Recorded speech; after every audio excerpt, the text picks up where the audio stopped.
Des chevaux au chevet d'humains malades, on appelle ça l'équithérapie et cela fait parfois des miracles.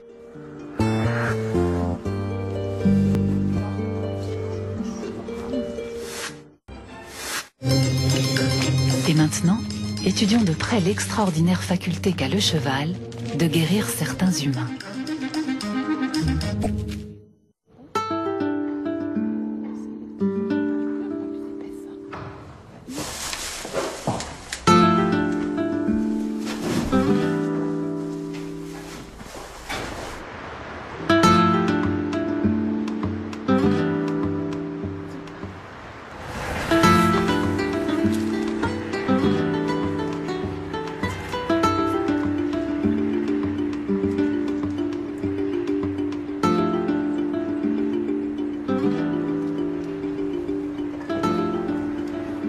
La communication, cela passe par les mots.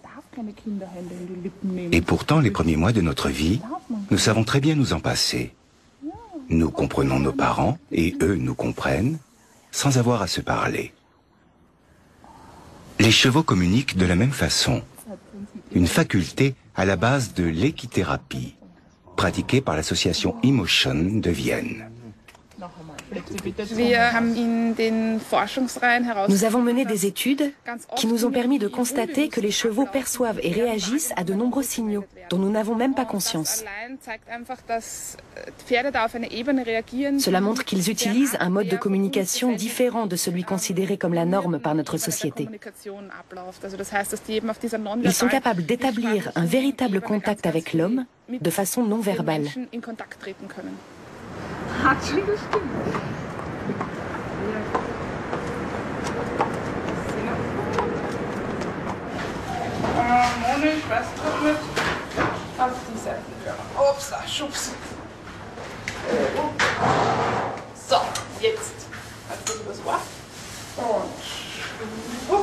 Un grave accident a bouleversé la vie de Monica. Pendant plusieurs semaines, elle est restée entre la vie et la mort, dans un coma de stade 1. Rien ni personne ne semblait pouvoir la faire réagir. Et les médecins étaient pessimistes quant à son évolution. Mais Monica se bat pour revenir à la vie. Un chemin long et difficile. Au cours des prochains mois, nous allons voir comment l'équithérapie l'aide dans son combat. Monica veut dire quelque chose. Elle te rend heureuse? C'est bien. Et ça se voit. Attends, il faut qu'elle s'approche pour pouvoir l'embrasser. Un gros bisou. Mais tu dois vraiment te pencher, c'est difficile. Super, bravo. Lettre par lettre. Pour Monica, c'est actuellement la seule façon de pouvoir raconter son histoire.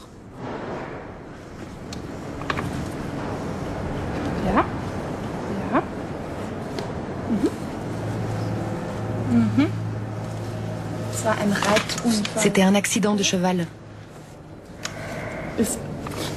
L'équitation, c'était ton métier? Je faisais... Oui, j'ai compris, continue. Du concours.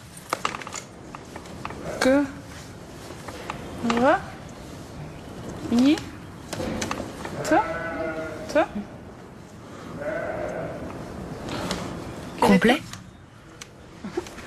Du concours complet? C'est difficile. 21 mois se sont écoulés depuis l'accident. Monica n'a rien perdu de ses capacités intellectuelles et rêve de pouvoir terminer un jour ses études de droit. Pour beaucoup, c'est un rêve illusoire.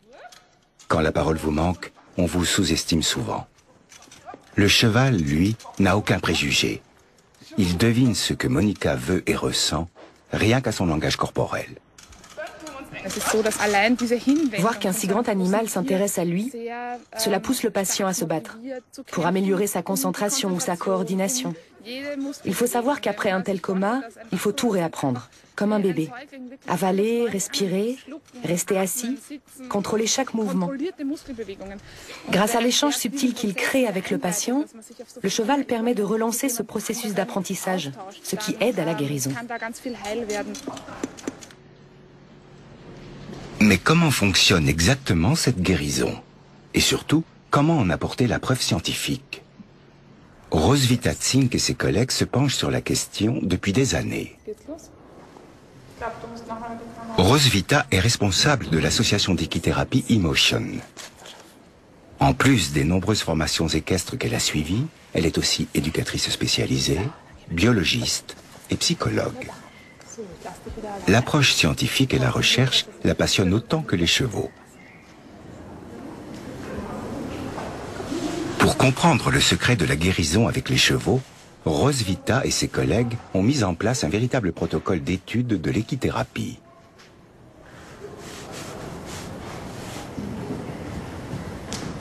À l'aide de caméras vidéo, il s'agit d'étudier la façon dont les patients et les chevaux effectuent certains exercices ensemble.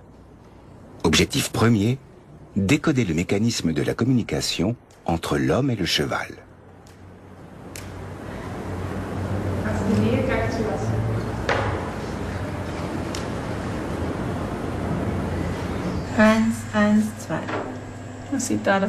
Avec ces recherches, les thérapeutes font œuvre de pionniers. La première étape a été de définir des critères pour pouvoir analyser cette interaction. Quelle est l'importance des contacts visuels et corporels? Qui prend l'initiative et qui mène le jeu? Y a-t-il un rythme qui s'établit? Chaque séquence est analysée image par image selon ces critères. Des éléments qui sont aussi au cœur de la recherche empirique sur les nourrissons. Et ce n'est pas le seul point commun. L'équipe a aussi découvert que la communication non verbale suivait des schémas analogues. À la tête de l'étude, Thomas Stephenson, spécialiste en psychologie individuelle et en recherche sur le développement. Pour lui, le potentiel offert par l'équithérapie est considérable et étonnant. J'ai tout de suite trouvé ça fascinant, parce qu'il était clair qu'une nouvelle voie s'ouvrait à nous. Je m'intéresse de très près à la recherche sur le développement du nourrisson et j'en ai étudié les différents aspects. Cette étude est passionnante à mes yeux parce qu'on y retrouve distinctement les mêmes processus fondamentaux et les étapes successives que dans l'interaction mère-nourrisson. Nous pouvons observer, étudier et analyser des mécanismes identiques dans cet échange homme-animal, dont le cadre est plus restreint.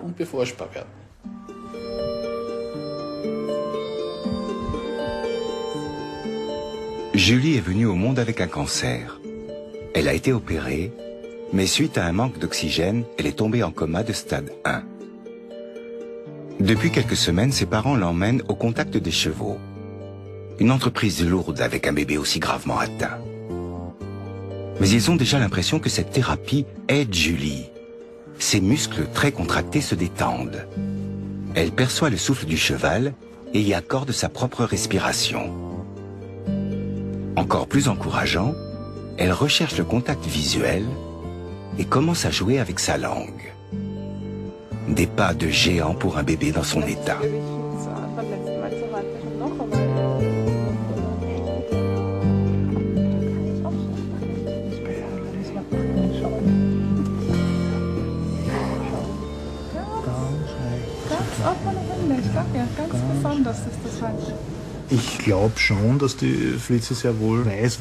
Je pense que Flitzy, la jument, sait parfaitement que certaines choses qu'elle fait entraînent telle ou telle réaction. Ce qui est évident dans son comportement et les signaux qu'elle envoie par rapport à d'autres patients, c'est qu'elle agit avec bien plus de douceur envers Julie.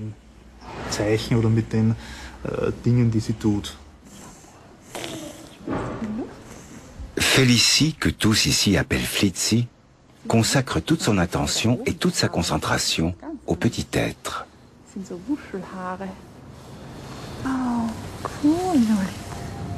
Elle reste immobile pendant dans l'espoir de la faire réagir, ne serait-ce qu'avec un tressaillement musculaire ou un mouvement des yeux à peine perceptible pour nous.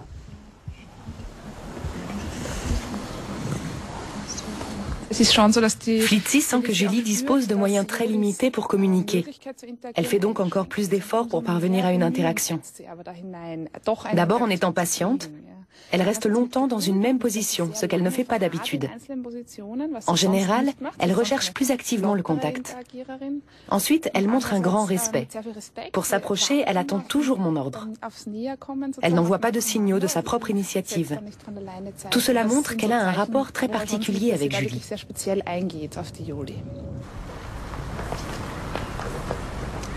Le manège, les pâtures et les locaux de l'association Emotion se trouvent dans l'enceinte de l'hôpital Otto Wagner de Vienne. 16 chevaux de thérapie vivent ici, qui font un travail éprouvant. Seul un animal équilibré, qui peut se dépenser et vivre en troupeau avec ses congénères, est capable de bien jouer son rôle sur la durée.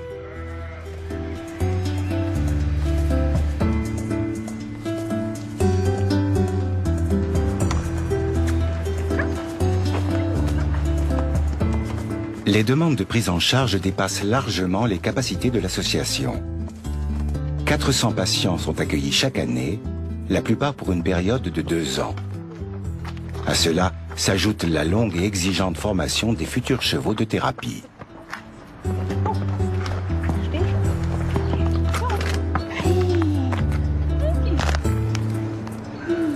Ayoka, jument de 4 ans, est encore au début de son apprentissage, qui va durer 3 ans. Elle doit d'abord maîtriser des choses fondamentales, essentielles pour n'importe quel cheval. La perception de soi, la maîtrise de son corps, faire confiance à l'homme et être attentif. Pour la formation, comme lors des séances de thérapie, le recours à la force ne mène à rien.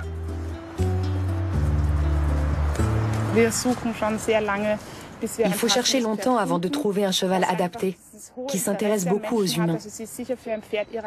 Ayoka est une jument très douée pour son âge, y compris dans sa manière d'aller vers l'homme et de lui témoigner son intérêt. C'est un cheval avec une grande curiosité pour le monde qui l'entoure, les relations avec l'homme. C'est une qualité précieuse.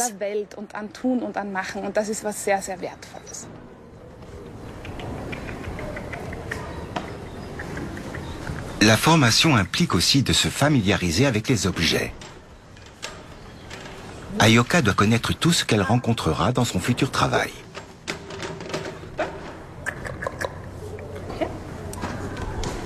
Elle doit surtout apprendre à faire attention aux patients en fauteuil roulant, qui ne peuvent pas l'éviter. Elle doit rester maître d'elle-même et ne pas bondir de peur en cas de bruits inconnus ou de mouvements brusques. Vient ensuite la 3e étape, la plus importante. Faire connaissance avec l'être humain. Pendant la formation, il est essentiel que le cheval apprenne que l'homme qui travaille avec lui peut comprendre ses émotions. Chaque cheval va exprimer les tensions qu'il ressent de diverses façons. L'un va retrousser la lèvre inférieure, l'autre va plisser le bout du nez ou contracter les naseaux. Chez un autre encore, on ne verra que les muscles de la mâchoire qui se serrent.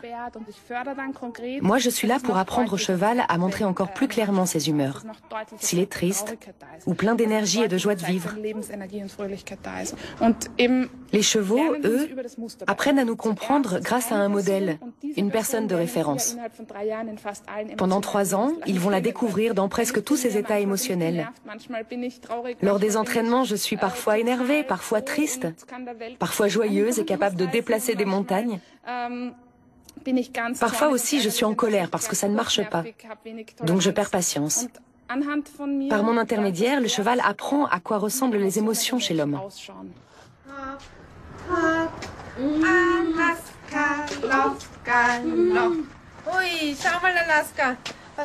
Sarah avait 4 ans à sa première rencontre avec les chevaux.